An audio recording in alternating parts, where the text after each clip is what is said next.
Hey guys, I'm SB, and today we're covering Ultraxion.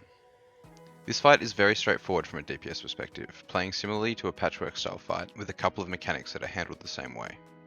The main challenge lies in the high DPS and healing check, making it tough early on in the phase, but easier as your raid gears up.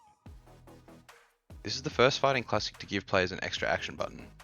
Make sure to bind it or use the macro provided in the description. When Ultraxion appears at the top of the Wormrest Temple, he pulls all players into the Twilight Realm. The extra action button lets you temporarily leave the Twilight Realm for 5 seconds, briefly returning you to the normal realm. All of Ultraxion's mechanics only hit players in the Twilight Realm, so using this button correctly is key to survival. The first mechanic of note is Hour of Twilight. Every 45 seconds, Ultraxion casts Hour of Twilight, dealing 300,000 damage to anybody in the Twilight Realm when the cast completes. At least 5 players must soak this ability, or the raid wipes. Being hit by Hour of Twilight applies a 2-minute debuff that instantly kills you if hit again. This means players can only soak every third cast.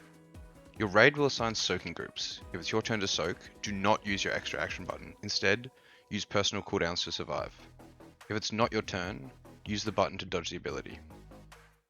The second mechanic is Fading Light. After the first Hour of Twilight, Ultraxion constantly uses this ability.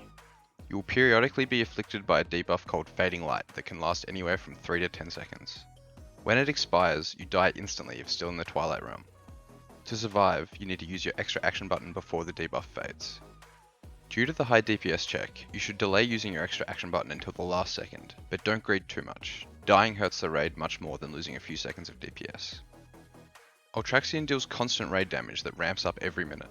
The Hardened Rage is at 6 minutes, with the final minute being extremely intense. Use defensive cooldowns and health stones during this last minute to help your healers. That's it for Ultraxion. Use your extra action button when needed and focus on dealing as much DPS as possible. Be aware that the DPS check is very high early in the phase, so it might take time for your raid to meet it based on gear and raid composition. Thanks for watching and stay tuned for the next guide.